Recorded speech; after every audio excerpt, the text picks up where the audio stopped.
The Earnestly Speaking podcast is a show that is founded on free-flowing conversation and may at times venture into mature subjects. Listener discretion is advised.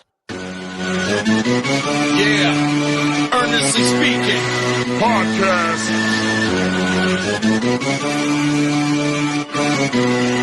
Let's get it. I'm a giant in New York, in Miami carry heat. So much more in store, my product can flood the street. Opinion Nation Godfather, CEO. Off in the late 90s, gon' see me blow. Oh. Got my hustle on, no imitation of bad. Army of untouchables, Opinion Nation staff. Never an off season, homie, check the numbers. Heart throbbing my own right, supplying southern comfort. Earnestly speaking, my ego is well fed. Earnestly speaking, you're too evil and no threat. See, I'm like a hurricane, you're a mild breeze. Earnestly speaking, leaving Eli a dynasty. Shake!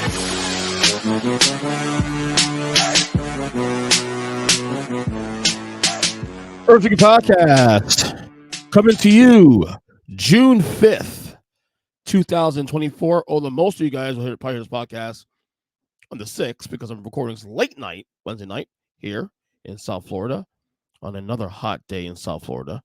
I'm your host, Earnest EJ Christian. How you guys doing?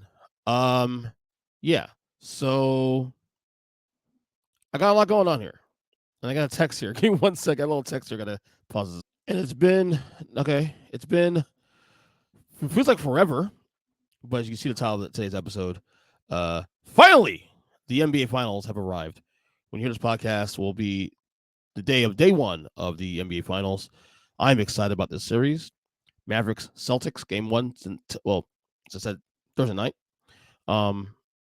So yeah. Anyway, I got people texting me. I'm recording the episode, but no big deal.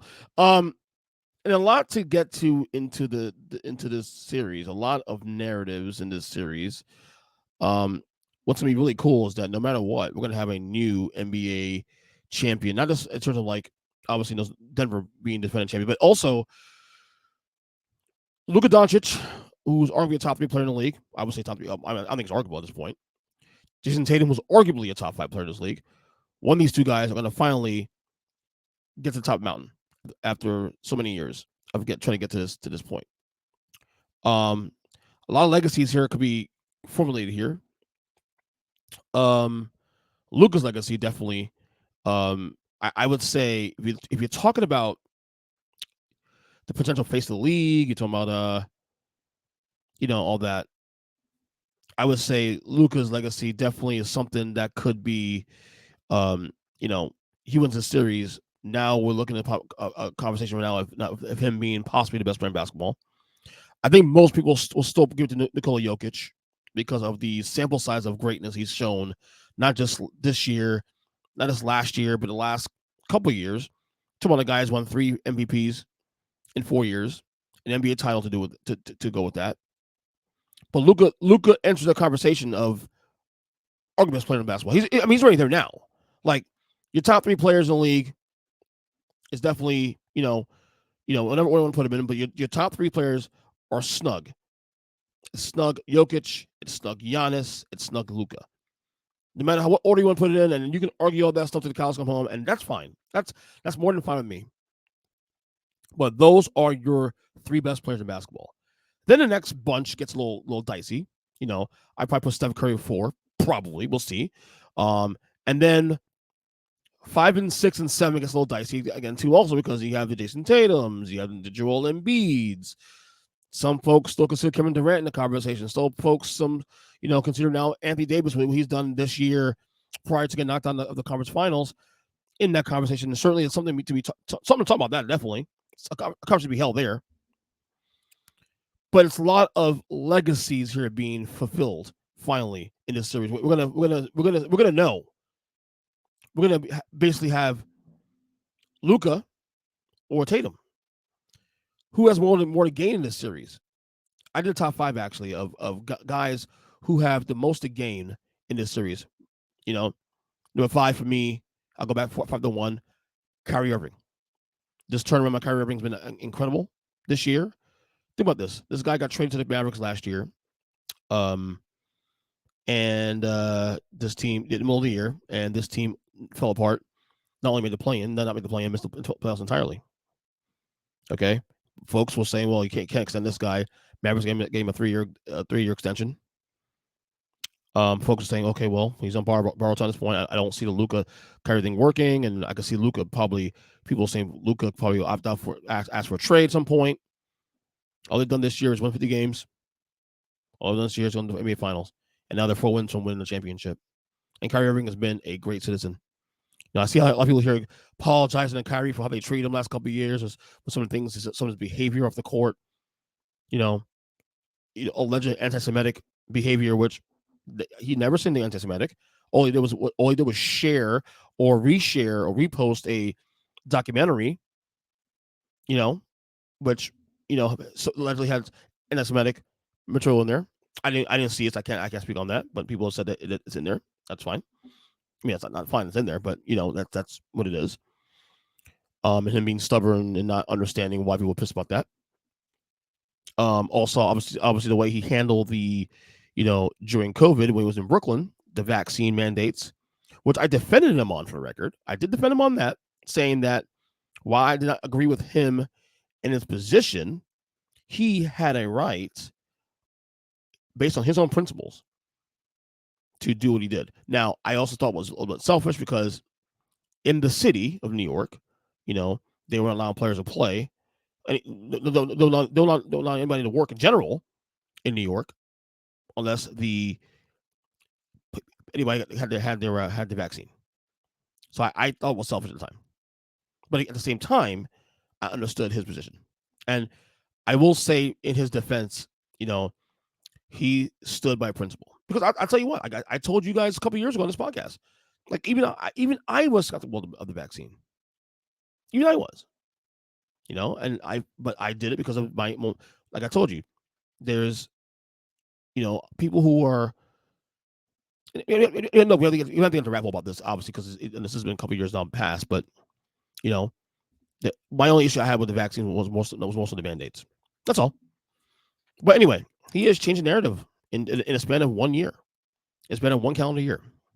He is now looked at as probably the greatest sidekick in the history of basketball. I think that's debatable. I think he's definitely, with him and Luka, what he's done with LeBron in Cleveland for a couple of years. So certainly can be argued. Guy is a big time player. So number 5, top 5 was the game. Kyrie Irving wins the title this year with this team. That's now 2 rings for him. As a sidekick to LeBron and Luka. And now we look at this guy as a top 3 to 5 sidekick all time. Robin, want to call that. Number 4 for me on this list, Joe Mazzulla. And I say Joe Mazzulla because head coach of the Celtics, because of the fact that a lot of folks are still on the fence on this guy, and rightfully so. I do think when it comes to that, I do think he won't get the respect he deserves until he wins a ring. A lot of people feel like this guy is supposed to be here. People predicted the Celtics to be here in spite of Joe Mazzulla. Well, he's here now. He wins a title. That I think that pressure. I think even he wins the title this year. Honestly, the pressure may still be there no matter what. So Mazzulla number 4 on my top 5 most to gain in this series. Number 3, Jason Kidd, head coach of the Mavericks. That's his why.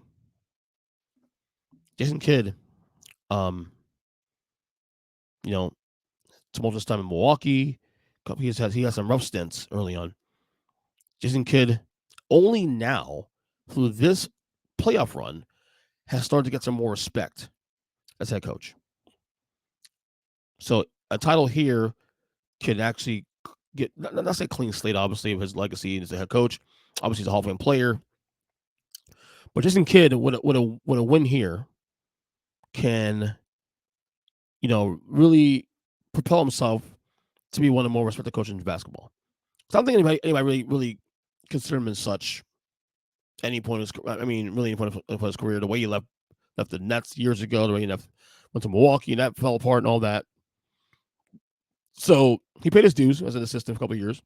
So if Kidd could take this Mavericks team to a title, that'll be two rings that Kidd has won. One is a player for the Mavericks, and now as a coach of the Mavericks. Who knows? So it's something to look out. Number 2 on the list for top 5 most to gain, I'm putting Luka Doncic number 2. Because I feel like even if he loses this series to Boston, I do feel like there'll be more cracks in this for him. A lot of folks do think, I mean, look at Vegas. They have the numbers up there. Have Boston as a semi-decent favorite in the series.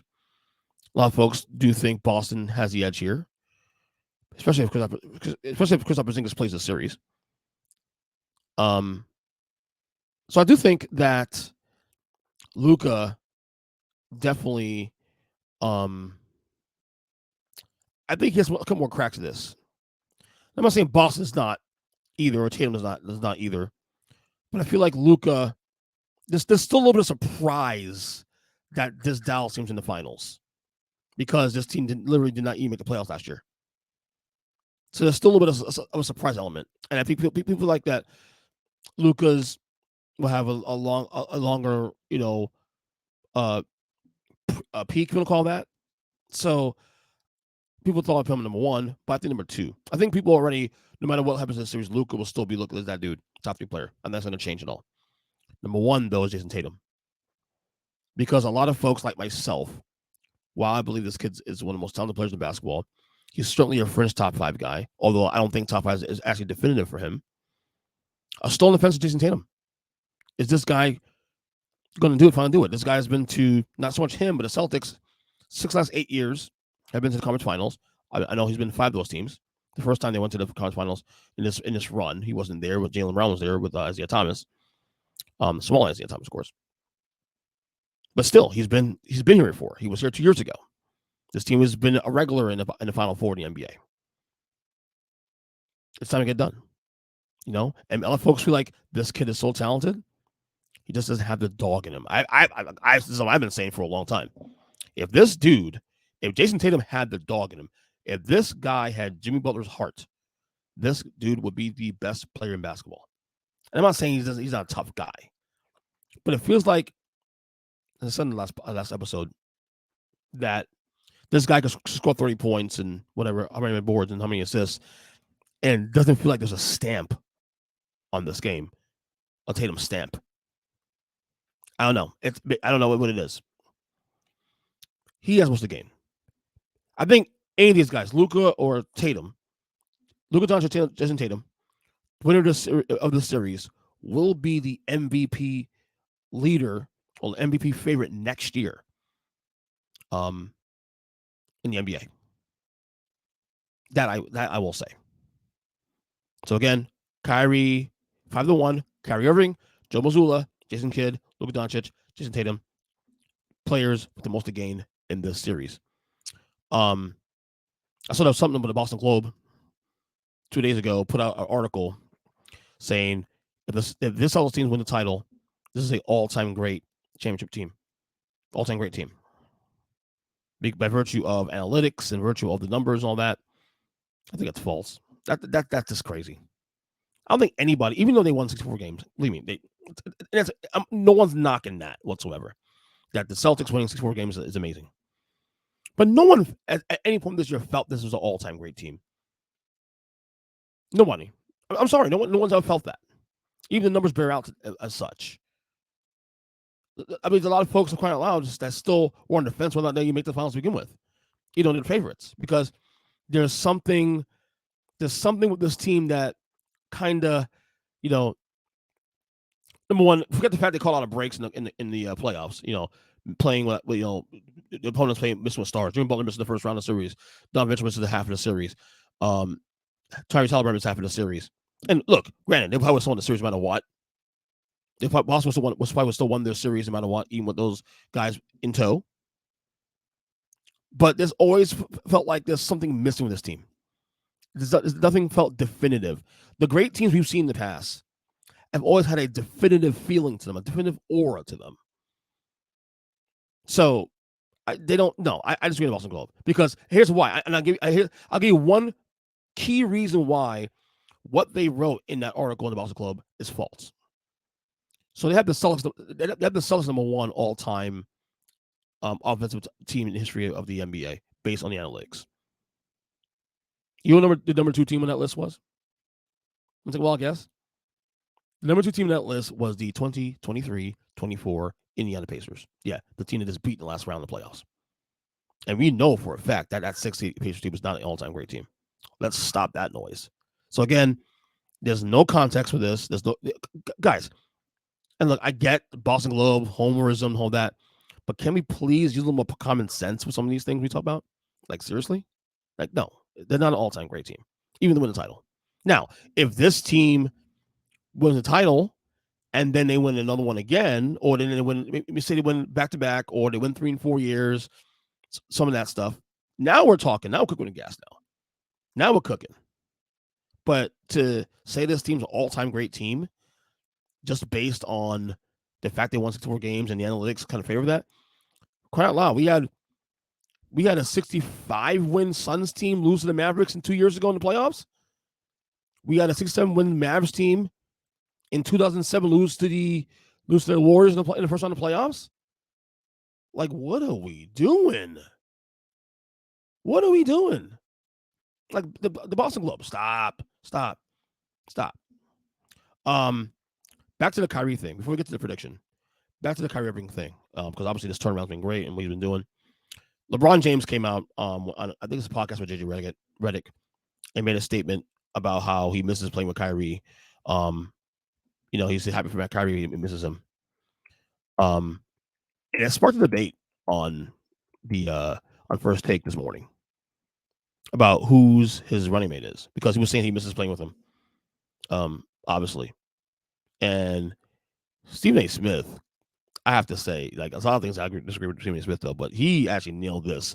Let's play the audio from First Take this morning, and we'll react to the audio. I was just waiting to okay, I don't disagree with that. But, when we start asking about the greatest, the greatest teammate for LeBron James and stuff like that, wait a minute now.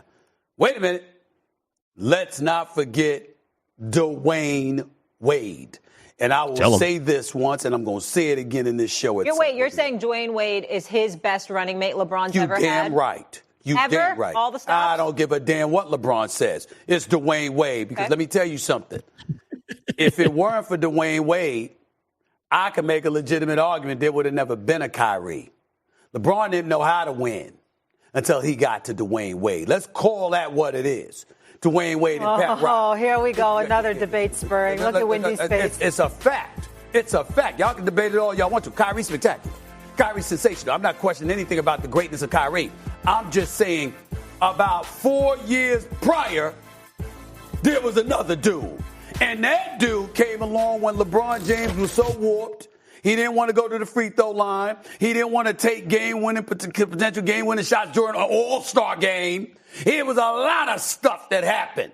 But the combination of South Beach, Pat Riley coming to Cleveland and putting them rings on the table. You want one of these? Am I lying? Am I lying, Wendy? Putting the rings on the table. You want one of these? All right. The 2011 finals is forgotten to history. Dwayne Wade's performance in the 2011 finals.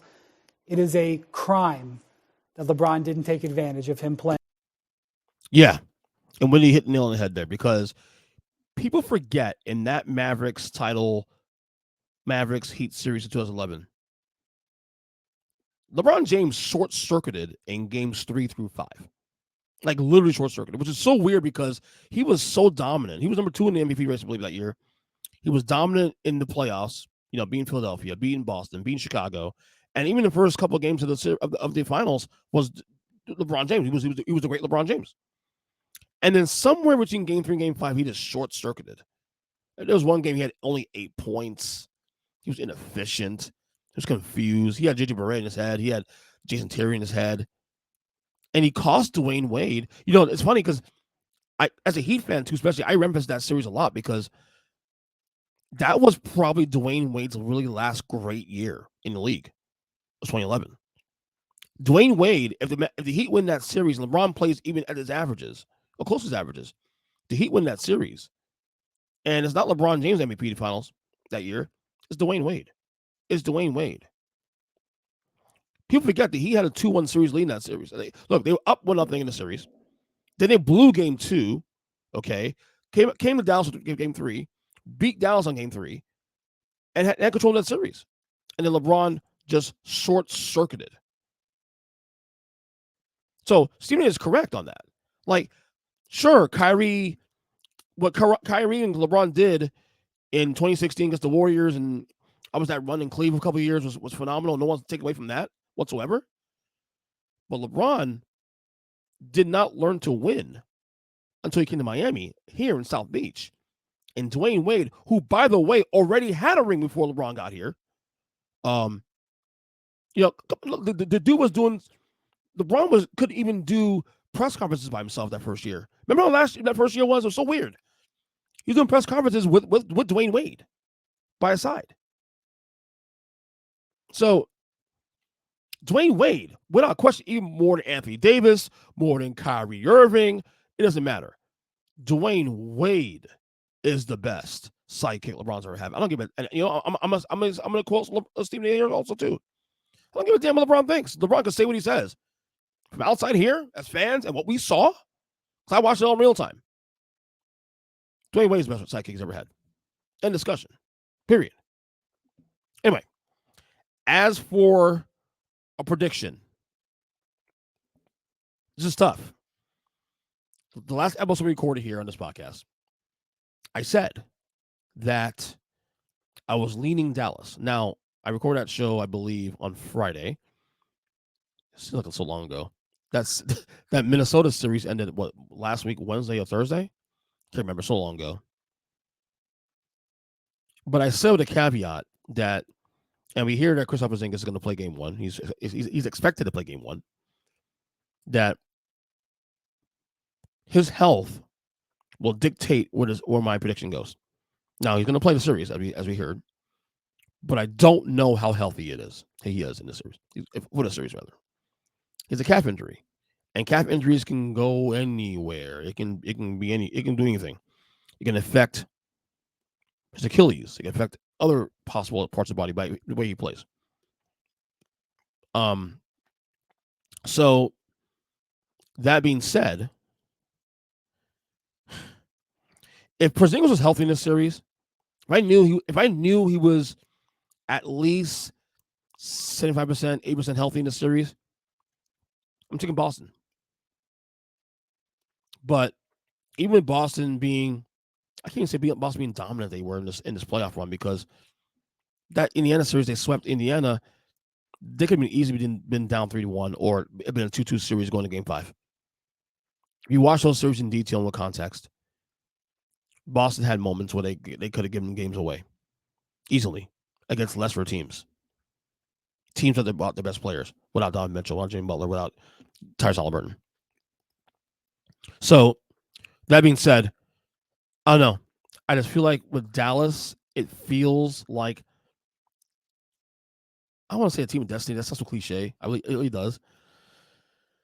But I'm gonna take Dallas in 7 still, only because I don't know how healthy Porzingis is. And again, people are saying that calf injury is kind of similar to what Kevin Durant had in the 2019 finals against Toronto, where he missed the first part of the series against Toronto, and then he came back and hurt his Achilles. I'm hearing rumbles of that the injury is very similar to what Kevin Durant had in the playoffs 2019. So that's a bad sign, if you're to believe that those reports as such. So I'm going to stick to my Dallas pick. I'm actually going to be gambling also on these picks. I'm going to pick Dallas to the series, and I'm going to parlay that with a Florida Panthers series win as well too against Edmonton. I'm getting good value on that one, mainly because of the Dallas series. I think Dallas is getting like plus 200 right now. So if you want to bet Dallas, it's good value there. But I'm going to the Mavs in 7. I trust Luka. I definitely trust Kyrie Irving. And I feel like they got dogs there, man. Those dudes are just, I mean, this Mavericks team is playing great defense, and they're just locked in. And this is not the same Mavericks team we saw last year or even beginning of this year. So I'm taking Dallas in 7. That's what I'm going to do. Dallas in 7. So, all right. Let's talk about something that's been everybody is talking about around this country. WNBA. Yeah, that's the thing. And Caitlyn Clark. Caitlyn Clark, of course, rookie, WNBA rookie. came out of college this year, was the best college basketball player for the last couple of years. Women's college basketball player, rather. Has changed the entire scope of women's athletics and basketball, especially. There's a lot of discourse on Caitlyn Clark, because the WNBA all of a sudden has been front and center of this conversation. A lot of folks are talking about how Caitlyn Clark and she's the game changer of this league. Folks talking about how also that she shouldn't be, and that people are putting too much stock in this. And this is so complicated. You have the racial elements, you have the social elements of this. Some folks jealous of Caitlyn Clark, some folks saying they're not jealous and all that. Look, folks, both things be right here. We can enjoy the sport, understand that WNBA has been slowly growing. We can acknowledge that, because we've seen the numbers in the last couple of years that the interest in the WNBA has actually been improving. This is a league that once upon a time where they didn't even have charter flights until now. They were doing the charter flights, and now the WNBA now salaries are going to explode very soon. The interest is through the roof. Attendance improved greatly. And while we agree that it's been on the up and up, it's been a slow tick year after year. The numbers don't lie. Whether you like it or not, whether you like her or not, Caitlyn Clark is the reason why interest is ballooned. I don't care what you think. I don't care what people think about, oh, well, the racial this and that, and it's not fair, and stop. Caitlyn Clark has brought so many eyeballs. As someone like me, as a sports fan who I've followed WNBA to some degree, but I don't watch the games through the years, and I acknowledge the greats of all time, Cheryl Swoops, Liz Leslie, you name it, Recca Lobo. I was never a WNBA fan in that way. I'll admit that. And I'll sit on that sword. Caitlyn Clark has brought my interest in this league. Angel Reese too. You're wrong. I'm not saying Angel Reese has not had a say in this, but Caitlyn Clark is the reason. Everything that's happened in this league, for example, so what sparked this was that on Saturday or Sunday, right? What day it was? I think it was Saturday. Chenny Carter, whatever, player from I can't remember the team. God, I don't follow the NBA in that way.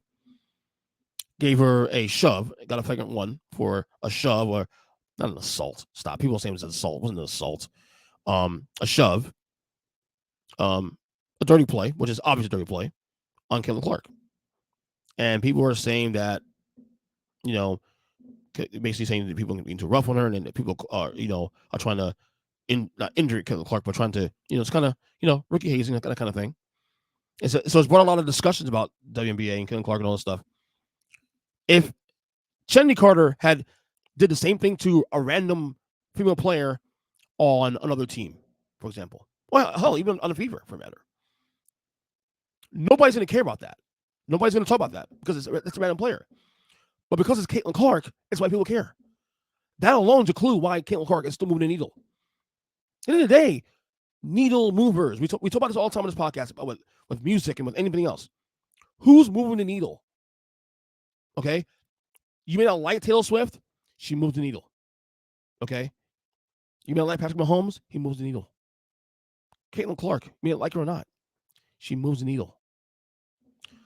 So Angel Reese has some comments about this. I'll play a clip of her comments about her thoughts on WNBA at large, which I completely disagree with, but here's her say. It all started from the national championship game, and I've been dealing with this for 2 years now. And understanding, negative things have probably been said about me, but honestly, I'll take that because look where women's basketball is. People are talking about women's basketball, but you never would think that we'd be talking about women's basketball. People are pulling up to games. We got celebrities coming to games, sold out arenas, just because of one single game. And just looking at that, I'll take that role. I'll take the bad guy role, and I'll continue to take that on and be that for my teammates. And if I want to be that, and I know I'll go down in history, I'll look back in 20 years and be like, yeah, the reason why we watching women's basketball is not just because of one person. It's because of me, too, and I want y'all to realize that. Yeah, she's not wrong. And I don't disagree with you. I like what she said. she's not necessarily wrong that women's basketball is on the up and up. And yes, is Angel Reese part of why the WNBA is where it's at right now? She's part of the reason why. Yes, no one disagrees with that whatsoever. But here's the reality, Angel Reese. And the numbers bear out. The numbers are numbers. Okay? The reason WNBA, even more so this year, interest has gone through the roof, is because of Caitlyn Clark. Period. You can't deny it. You have to like it. I know you guys had a rivalry in college too when you played her last year or the year before that in the national title game. Doesn't matter. The ratings are where they are largely because of Caitlyn Clark. Again, if Jenny Carter had, put a flagrant foul on a random player, nobody cares. Nobody cares. But because of Caitlyn Clark, it's on ESPN First Take. It's on First Things First. It's on Get Up. It's news across the board. So you may have to like it that Caitlyn Clark is on the attention. And my thing is this is ride the wave. Let's ride the wave. Now, I'm going to say this right now in defense of Angel Reese. I don't like folks all of a sudden seeing her speak out and them calling her a thug and all this stuff and ignorant. Stop. We can acknowledge that Caitlyn Clark we can acknowledge that we disagree with Angel Reese and not go overboard and start calling her names. That's bullshit. That shit's crap. Reese is wrong on the Caitlyn Clark thing because she has made an impact. And Reese has made an impact to some degree. But Caitlyn Clark is the reason why this league is exacerbated now in interest.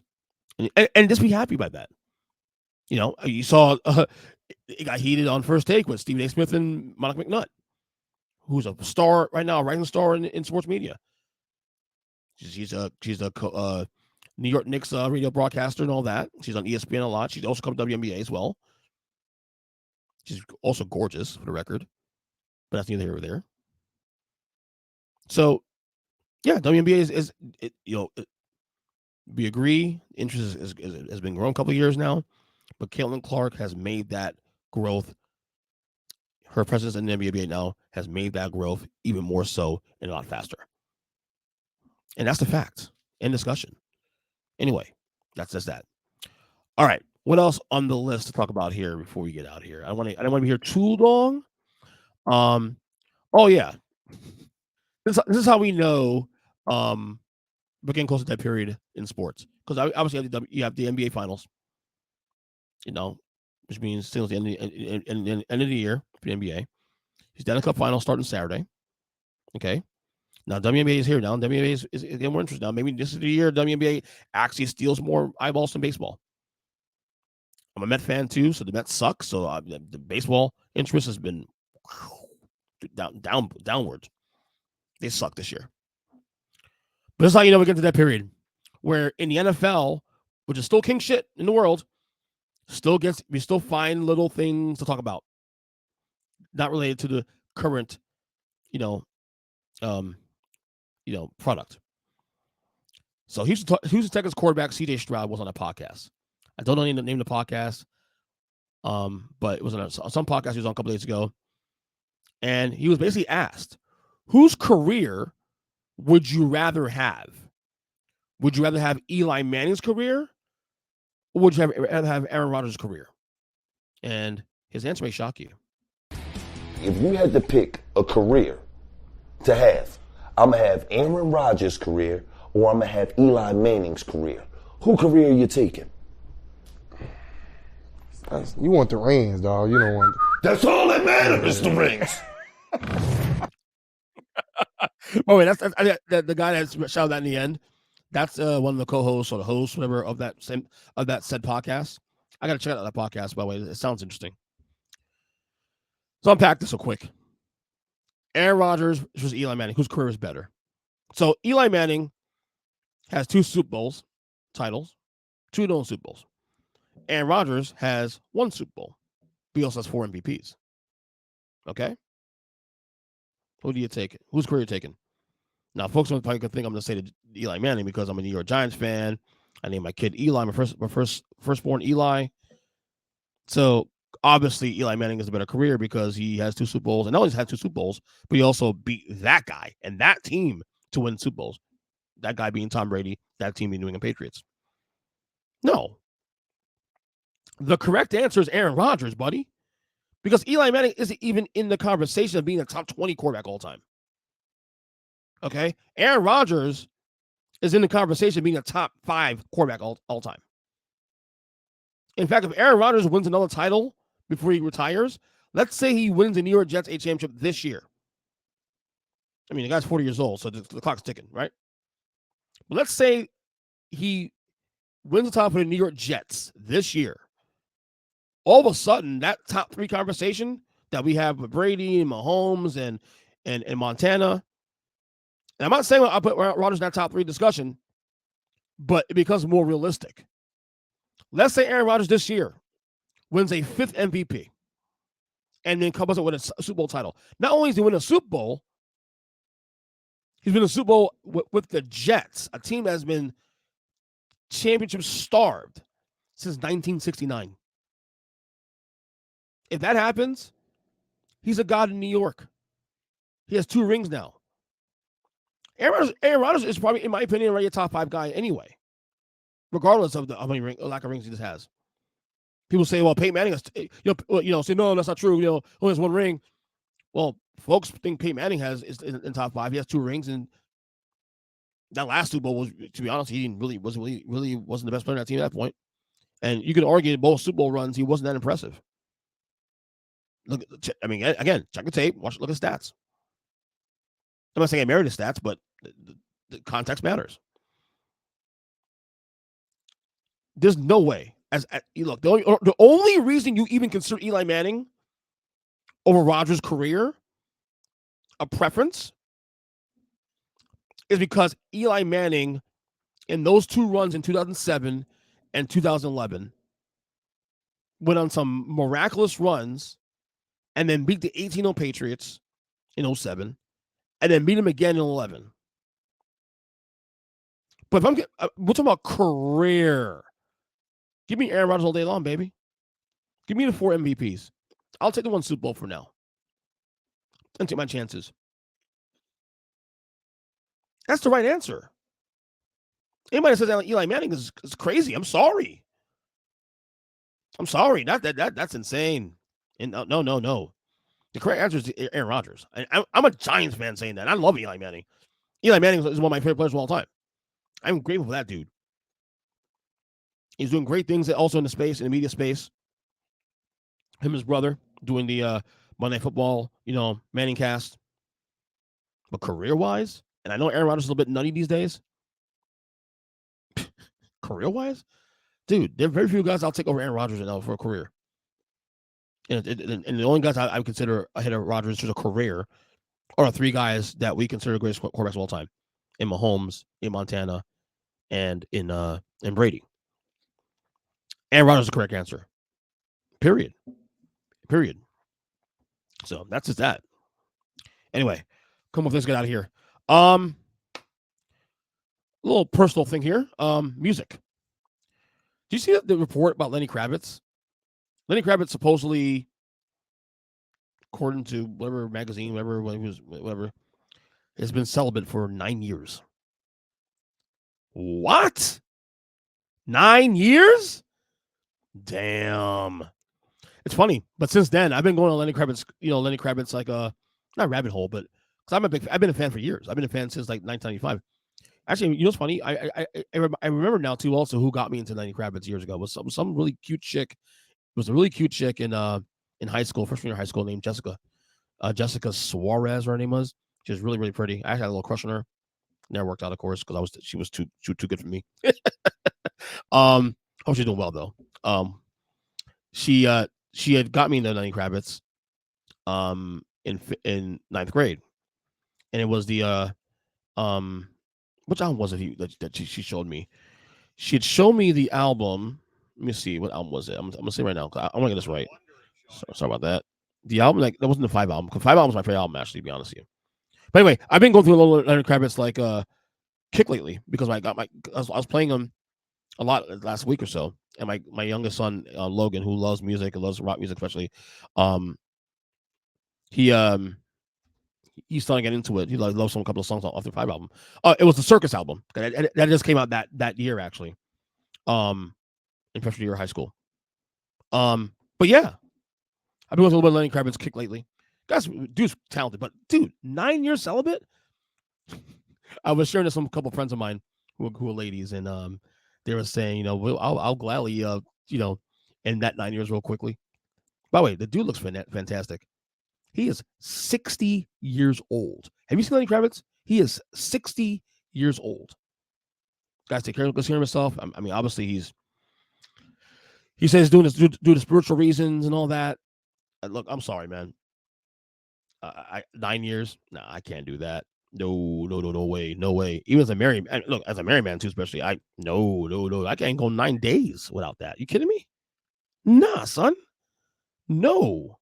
But that being said, I'm not judging the dude. I respect it. I respect his hustle. But 9 years? He must have reasons why he's doing that. Because he probably got so much tail through the years. Because there's no way in hell. That dude obviously swam in tail. Let's be real. Lenny Kravitz could get any woman he wanted at any point in his life. The dude was married to Lisa Bonet at one point. You know what I mean? In a prime too, especially. But maybe that lifestyle was just not suiting him in the last 9 years. Maybe he's changed. I don't know. I don't know what spiritual thing he's talking about, but hey, more props to him. More props to it makes him happy. God bless him. I'll say that. But damn, 9 years? Man, I can't do that. I'm sorry. I can't do that. Anyway, one last thing out of here. One recommendation I have for you before I get out of here. I watched the Bray Wyatt. This is WWE talk now. I watched the documentary on Bray Wyatt, Becoming Immortal, which was released about a few months ago. Finally got to watch it last week. You guys know Bray Wyatt. Bray Wyatt is obviously all-time great WWE superstar who passed away last year, actually, shockingly last summer. One of the greatest characters in history of the WWE. I would say him and Undertaker 1 and 2. Undertaker 1, Bray Wyatt 2. Some people might argue it's more 1A, 1B, who knows? So a lot of Bray Wyatt's run, I did not watch in real time. You guys know I stopped watching wrestling for 17 years. Came back to watching the current product in 2019. And obviously Bray Wyatt was still around when I got back there, but a lot of his run, his peak was probably in the mid aughts between 2012 and 2017, 2018. And I'm really surprised that this documentary really was more stripped down, because typically a lot of WWE documentaries are very cookie cutter, not very detailed in the ways that they don't get too personal. They do enough to draw you in, but it stays relatively above water.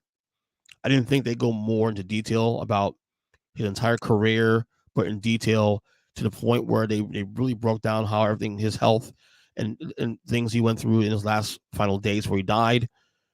I was surprised how emotional I was about this doc too. Also, when they went to the end of the documentary, last 30 minutes, when they break it down his last days and years with the company, and watching his tribute after he had passed away, and I was tearing up as was, and they were showing the footage of the night after on SmackDown where all the wrestlers were there saluting him, and there was one part where they were showing Becky Lynch after a match. She was on the side crying, like bawling, like just like it wasn't even kayfabe. It was real. I just lost it. I just started not just tearing up. I was crying. Like I was literally tears coming down my face. I was surprised because Bray Wyatt, Wyndham Rotunda, to me, he was more than just the Bray Wyatt character, and you can feel that in his work. You can feel that also in the person he was. You could tell he was a special dude. And he can't really fake that. And I think the people in the locker room with him, felt that. And that's why when he had passed away last year, I remember the entire wrestling community not mistaken, I think we did a prop podcast when I was on the Take the Rest podcast back when last summer or something. We did a reaction to that. And it was very emotional.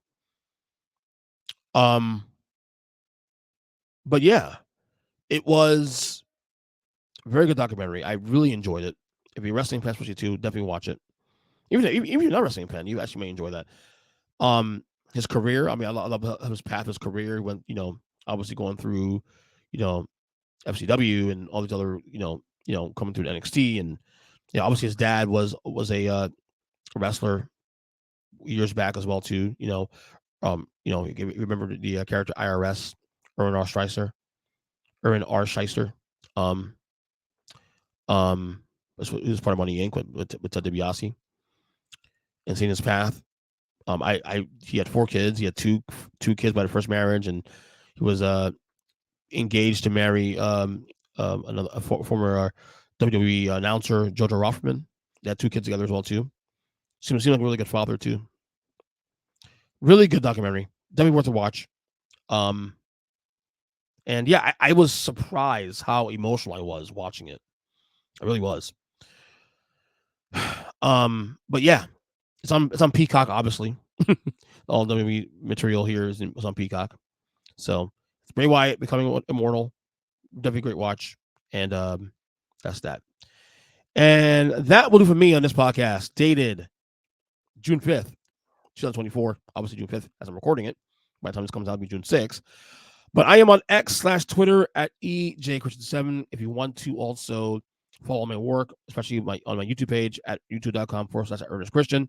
I know we haven't done a wrestling retrospective podcast. If you like wrestling, of course, wrestling talk, check it out at the Wrestling Retrospective. Done episodes a couple weeks. Hopefully we get one in the can next couple weeks. We'll see. I'll be honest with you guys. I've been kind of pacing myself with the pause lately, honestly. And I'm probably gonna do it the rest of the summer. Kids home for the summer. I'm trying to spend more time being a dad. So you might see less content on these feeds through the summer until, closer to August when things happen. We'll see. Like I said, I'm not going to sit there and just make plans. I'm going to do these X amount of shows and then get burnt out, this and that. But we'll try to keep at least one episode a week on this feed, definitely. At least one episode a week, maybe 2. We'll see. I'll try to get one in the can next week for the Retro Pod. But yeah, that's kind of my mindset these days. I'm just trying to pace myself, enjoy the summer with my kids, especially too, and not go crazy. But yeah, youtube.com/Earnest Christian. My link tree, of course, at Earnest Christian as well. Other than that, we will talk soon and enjoy the rest of your week. Love you guys. Take care and see ya.